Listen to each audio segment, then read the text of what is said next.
You know what absolutely grinds my gears? When an artist pours their entire soul, their pain, their rebirth into an album that literally saves their career and redefines who they are, and 10 years later, the world acts like it never happened. Well, guess what? Selena Gomez just celebrated the 10th anniversary of Revival, and if you're sitting there thinking, wait, what's Revival? Then you're exactly the problem I'm talking about. This album was everything.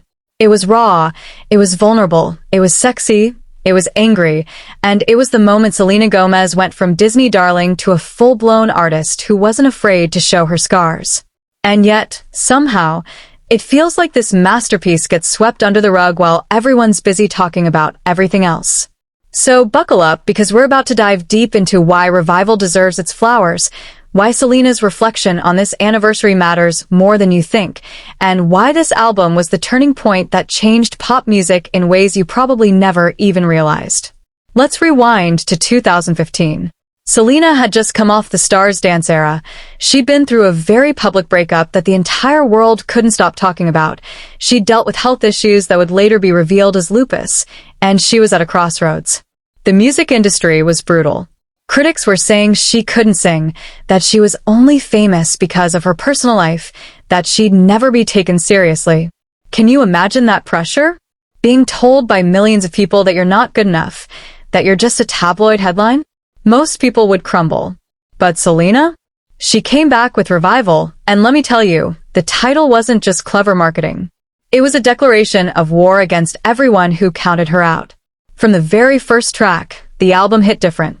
Revival, as the opening song, wasn't just an intro, it was a statement.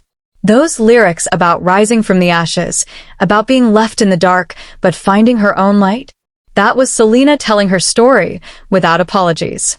The production was atmospheric, almost haunting, and it set the perfect tone for everything that was about to unfold across the 13 tracks. This wasn't going to be bubblegum pop. This was going to be an experience, a journey through heartbreak, self-discovery, empowerment, and rebirth.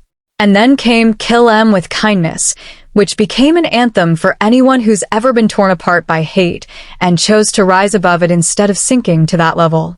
But here's what gets me fired up. People praised that song for its message, but then turned around and continued to rip Selena apart online. The hypocrisy is insane. They'd stream the song, post the lyrics on their Instagram stories, and then go into her comments talking about how she can't sing or how she's only relevant because of her exes. Make it make sense. And we need to talk about Hands to Myself, because this is where Selena really showed a side of herself that made people uncomfortable, and that's exactly why it was brilliant. She was owning her sexuality, her desires, her confidence in a way that made the same people who grew up watching her on Wizards of Waverly Place lose their minds. Suddenly she was too provocative or trying too hard. But male artists do this literally all the time and get celebrated for it. The double standard was glaring, and Selena knew it. She kept pushing anyway, because Revival wasn't about making everyone comfortable. It was about her truth. The music video was sensual, artistic, and showed Selena as a woman in control of her image and her narrative. She wasn't the girl next door anymore, and people needed to accept that. Then there's Same Old Love, which I'm convinced doesn't get the credit it deserves as one of the smartest pop songs of the 2010s. That production by Stargate and Charlie XCX on the writing credits? Chef's kiss. The song was catchy enough to dominate radio, but had enough edge and attitude to show Selena wasn't playing it safe anymore. It peaked at number 5 on the Billboard Hot 100, and yet people still had the audacity to say she couldn't deliver hits. The song spent weeks in the top 10, was certified 5 times platinum, and became one of the defining pop songs of 2015. Make it make sense. How much more successful does a song need to be for people to acknowledge that an artist is doing something right? But the real gut punch of the album? The heart wants what it wants. Even though it was technically released before the album as a preview of what was coming, it set the tone for everything Revival would be. That song was Selena at her most vulnerable, practically begging people to understand that love isn't logical, that sometimes you stay in situations that hurt you because the heart doesn't listen to reason. The spoken word intro where you can hear the pain cracking through her voice? That wasn't studio magic. That was real, unfiltered emotion, and it made people so uncomfortable because we're not used to pop stars being that honest. We want the fantasy, the perfection, but Selena gave us the mess, and it was beautiful. She gave us the tears, the confusion, the internal battle between your head and your heart, and she did it without any filter or pretense. Now fast forward to 2025, and Selena's celebrating this anniversary. She posted about it, reflected on how much that album meant to her journey, and how it represented one of the most transformative periods of her life. She talked about the woman she was when she made that album versus the woman she is now, and the growth is incredible. And you know what should be happening right now? The entire music industry should be throwing Revival the parade it deserves. Music publications should be writing retrospectives about its impact. Fans should be streaming it back to the top of the charts. We should be seeing think pieces about how this album influenced the next generation of pop artists. But instead, it feels like just another post that'll get lost in the algorithm while everyone's distracted by the next trending topic or the next celebrity drama. Here's why that's a problem. Revival wasn't just important for Selena's career, it was important for pop music, period. It came out during a time when pop was starting to get more experimental, more personal, more willing to blend genres.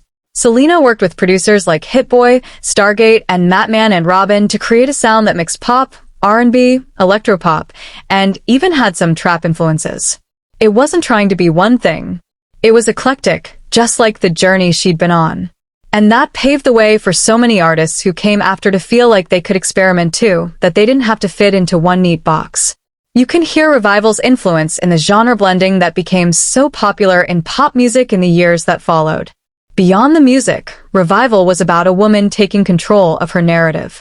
Selena executive produced this album. She was involved in every decision, every song choice, every visual element. The album artwork with her bare back? That was intentional. It was vulnerability, exposure, showing that she had nothing to hide anymore. It was symbolic of shedding the old skin, the old expectations, the old version of herself that everyone thought they knew. The Revival tour that followed was her biggest at the time, and it proved that she could command a stage, that she was a performer who deserved respect. She wasn't just standing there singing, she was dancing, she was connecting with the audience, she was putting on a show that rivaled any of her contemporaries. But let's address the elephant in the room, Selena's vocals.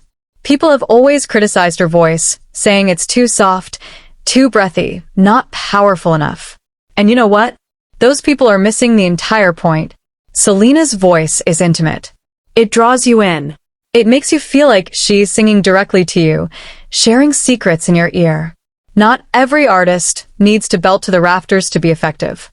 Some of the most iconic vocalists in history succeeded because of their unique tone and emotional delivery, not because they could hit the highest notes. Think about artists like Billie Eilish, Lana Del Rey, or even early Norah Jones. Their power isn't in volume, it's in the emotion they convey, the atmosphere they create. Selena's voice on Revival is full of nuance, pain, sensuality, and strength. It's perfect for the stories she's telling. When she whispers those lyrics on Good For You, you feel every word. That's artistry. And let's talk about the bravery it took to release an album called Revival when everyone was waiting for her to fail. When you name an album that, you're making a promise. You're saying, I'm coming back stronger, better, more authentic. If the album had flopped, the jokes would have been endless. The memes would have been brutal. But Selena delivered, and Revival debuted at #1 on the Billboard 200, her second consecutive #1 album. It sold over 117,000 copies in its first week. It was certified platinum. Those aren't the numbers of someone who's just famous for their personal life. Those are the numbers of an artist who connected with millions of people on a deep, emotional level. Let's also talk about songs that didn't get released as singles but were absolute gems on the album. Sober is a perfect example. That song captures the regret and vulnerability of reaching out to an ex when your inhibitions are down, and it's so relatable it hurts. Me and a Rhythm is an underrated bop that deserved so much more attention than it got. And Survivors, the closing track, is the perfect conclusion to the album's narrative arc. It's about making it through the darkness, about coming out the other side stronger. These deep cuts show that Revival wasn't just about the singles. The entire album was crafted with care and intention. So, why does it feel like Revival gets forgotten in conversations about the best pop albums of the 2010s? Maybe it's because Selena doesn't fit the traditional pop star mold. She's not constantly chasing viral moments or starting drama for attention. She lets her work speak for itself, and in an industry that rewards chaos, that can make you invisible. Or maybe it's because people are still more interested in her dating life or her health struggles than her artistry. The media has always been more interested in who she's photographed with than what she's creating in the studio. Or maybe it's internalized misogyny, where we hold female artists to impossible standards and then dismiss their achievements even when they meet those standards. Whatever the reason, it's disrespectful to an album that meant so much to so many people and changed the trajectory of Selena's entire career. And here's another thing that bothers me. When people talk about 2015 in music, they talk about other albums that came out that year, and somehow Revival gets left out of the conversation. But this album was competing with and holding its own against some of the biggest names in the industry. It wasn't an underdog story, where it quietly succeeded. It was a mainstream success that dominated charts and radio, and it still gets overlooked in retrospectives about that era. That's not just unfortunate, it's wrong. 10 years later, the songs from Revival still hit. You can still feel the emotion, the energy, the transformation. That's the mark of a timeless album. These aren't songs that feel dated or tied to a specific moment in pop culture. They're still relevant, still resonant, still powerful. So as Selena celebrates this milestone, we should all be celebrating with her, not just with a quick like and scroll, but by actually revisiting the album, by acknowledging what it represented, by giving credit where credit is due. We should be having conversations about its legacy, about how it influenced pop music, about what it meant for artists to be vulnerable and authentic. Because at the end of the day, Revival wasn't just about Selena Gomez reviving her career. It was about reviving the idea that pop music can be vulnerable, complex, and deeply personal while still being commercially successful. It was about a young woman finding her voice in an industry that tried to silence her. It was about taking risks when playing it safe would have been easier. It was about saying, "This is who I am, take it or leave it," and trusting that people would connect with that authenticity. And that's a story worth remembering, a story worth celebrating, and a story that deserves to be told over and over again. The fact that Selena is still here, still making music, still evolving as an artist 10 years later is a testament to what Revival represented. It wasn't just an album, it was a foundation. It was her planting a flag and saying, "I'm an artist, not just a celebrity." And everything she's done since, from Lose You to Love Me to Single Soon, traces back to the confidence and artistic identity she established with Revival. So drop a comment below and tell me your favorite Revival track. Tell me how this album impacted you. Tell me if you think it gets the recognition it deserves or if it's criminally underrated. And let's show Selena that this masterpiece hasn't been forgotten. Hit that like button, share this video with every Selena fan you know, and let's make some noise for an album that deserves all the recognition it never got. Because if we don't celebrate the art that actually matters, the art that changed lives and pushed boundaries, what are we even doing here? Let's give Revival its flowers. 10 years late is better than never.